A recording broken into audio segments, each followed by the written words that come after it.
I'm going to try to look at this from a bit of a fairly big perspective, not try to drill too deeply into data. Here's a few principles that I think we all follow.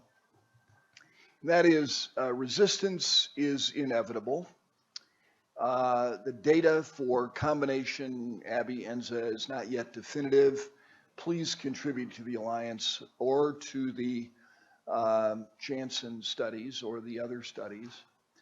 Taxanes overcome Abi-Enza resistance if ARV7 is mediated. Thanks, Emmanuel, for that helpful work. Molecular evolution of the disease is inevitable. Death from prostate cancer can be delayed by our use of these agents. Median survival time is at least 3 years and maybe as much as 5. It's imperative to investigate these new agents, but investigational agents cannot be relied upon to be safe or effective in these patients. And we need to be very thoughtful as to when we use these investigational agents, especially in a spectrum of therapies. And the median age of these patients is about 72, and most suffer from comorbidities and cannot tolerate major declines in quality of life. So the landscape changed with Charted and Stampede.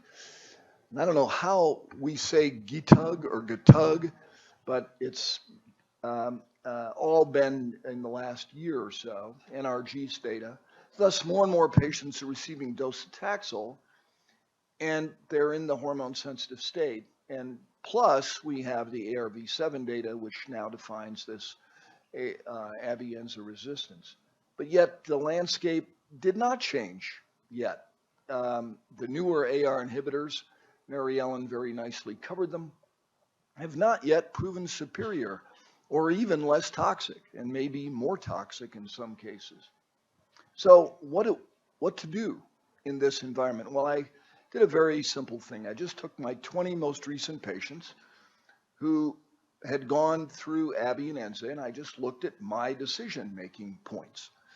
And I said all had received abiraterone. Most of the time I use Abi first, followed by Enza for a variety of reasons. Most had received an immune therapy, and all are still alive and are typical of the now current prostate cancer population patients. So there were 9 decision points that I seem to use. It's always interesting to examine your own work after you've done the work and you go, how did I come up with that decision? And I've listed them as what I think most of us would do. First of all, it's patient and family wishes and desires. Are they a candidate for chemo? Do they have pain and the degree of pain? As Chuck pointed out, I want my patients to stay on the green. I don't want them to decline. Prior chemo, yes, no. Liver mets seem to be a huge issue, and I think we need to always keep that in mind. I do use the duration and quality of response to Abi and or Enza, and then there's always the question of, is a trial open? So I put those in sort of a circle of how I think or try to think, and the complexity of decision making is very high. And one of the most important things is the time investment that you must take with the patients and with their caregivers. And I can't really emphasize that enough. As I approach the age of my patients, the burden that I feel that I'm putting on them is sometimes more than they can really handle. And I try to be as thoughtful of their needs as possible. So these are things that I do with the patients and families. I try to review all available options, usually at multiple visits. And I usually provide this information in writing so that they can see if there's 10 options, you've had 5. Okay, here's your next 5. I try to rank the treatments by quality of life and toxicities. And certainly we could argue about where ADT stands, but the combinations of ABI, Enza, CYP-T, and radium they're really non-toxic. I'm not sure where the NCCN guidelines talked about as CYP-T being a bad quality of life. Cabazitaxel, I think we've all learned, is better than docetaxel and certainly better than platinum. But the clinical trials are always unknown and complex, and unexpected toxicities constantly come up. And that may not be so easy for the patient. So I generally recommend a path, generally recommend get a second opinion. And so Chuck and many of you will often get refugees from Vegas. So then I went back and said, okay, now if you look at patients who are clearly not candidates for chemotherapy due to age or comorbidities or for other reasons. So what did I do? Well, I often turn to the older estrogens and sometimes the older AR androgen blockers like enzalutamide. Radium-223 has become a very popular agent in these patients.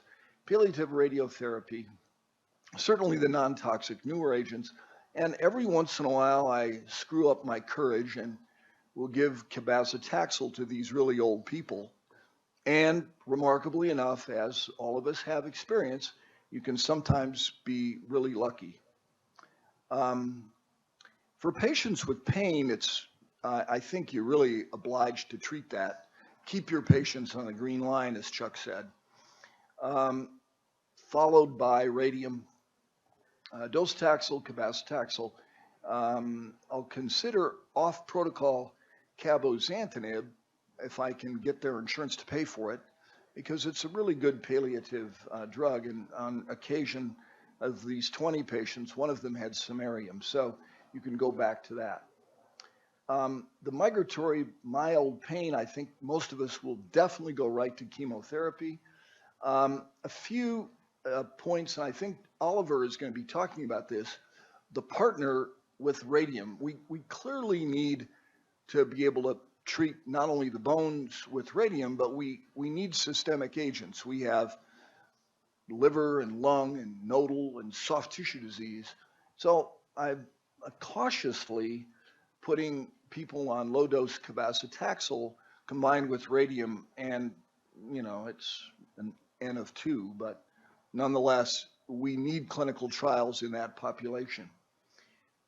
For patients who've had prior docetaxel, particularly if they had a neoadjuvant approach, that's pretty easy. It's cabazitaxel. If there's no response to docetaxel, I'll still try cabazitaxel. But if they're taxane resistant, I usually use a gemcitabine cisplatin regimen. And for the very dominant liver metastases patients, irinotecan hepatic artery infusion or yttrium-90 hepatic artery infusions can be quite helpful with long-term local disease control. And then occasionally a non-toxic agent if the tempo of the disease permits. For patients with indolent bone-only disease that's non-painful, Mary Ellen covered this nicely. I think radium-223 comes right to the top. Next generation AR clinical trials. So out of the 25 of them were on one or other clinical trials. Some very interesting data about a re-challenge with ABI and Enza.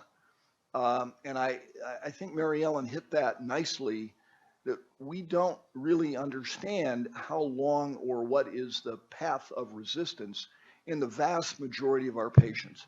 Sometimes we're taking people off way too quickly, or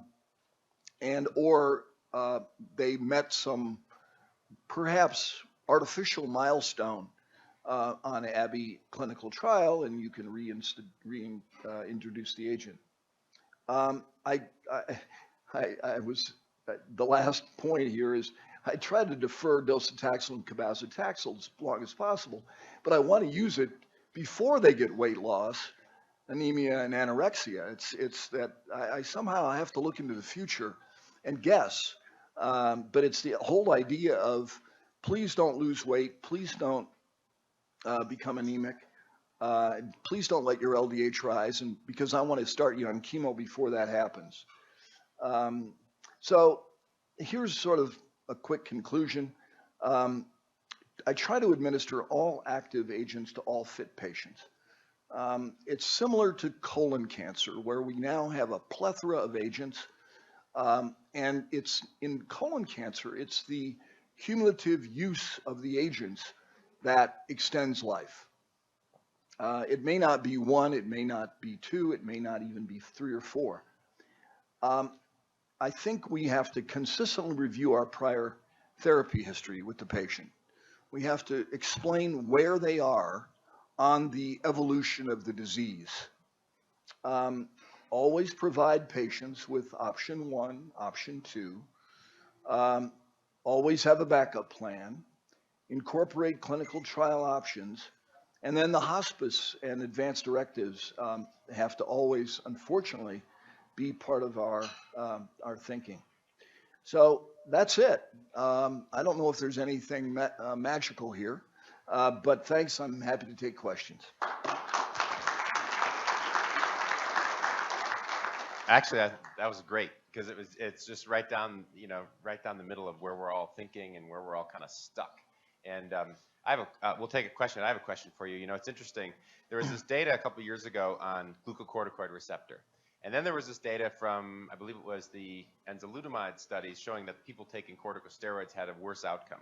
So it kind of created this sort of worry that steroids were all of a sudden bad, even though we've been giving them forever in the resistant setting. And I've had patients post-enzalutamide, post-abiraterone respond to dexamethasone, which I'm sure you're aware is an old good drug. And I'd really like to see more science around that glucocorticoid receptor piece, but I noticed you didn't mention steroids as palliation. Yeah, I mean, I think all of us have sort of a love-hate relationship with glucocorticoids. What's striking to me is that there are patients who can become Cushingoid at what we think of as physiologic replacement doses with 5 milligrams BID of prednisone. So I think there's some heterogeneity there. And I'm also worried about fragility, about osteoporosis, and the attendant risk of infection. So I don't like a lot of glucocorticoids. Do you do estrogens as opposed to? I don't like estrogens either, but I do use them. You know, it's an odd world we live in. You know, we have good agents, but they all have a bite to them. And that's why I tend to be like Oliver and say, well, I can try a lot of different things. All this evidence, and we're still doing a lot of trial and error. Absolutely. Yeah. Question? But the trial and error we're doing is we're thinking we're going after the cancer cell. Yeah. And in reality, you brought up a really interesting point. Dexamethasone also affects the immune system. Mm-hmm. And so many of the agents we're talking about, this energy idea, where the tumor is essentially being held back, and then there are breakthrough points. And we start using different types of chemotherapy. And even if we use a molecular approach, what we've got to do is integrate the realization that what's dying is the host, and the cancer is inducing it. Mm-hmm. But it's the adaptive response of the host, which is actually the disease. And so until we get the ability to actually look at the immune system as it goes through these cycles, we won't realize if we're making it better or worse. We can empirically maybe find something, but the point of it is that really what we're doing in many ways is we think we can give an agent forever until a bad event occurs. And you think about that, that's not logical, because what we're driving then is adaptation for resistance. And yet, when the cell becomes resistant, it chooses pathways to use.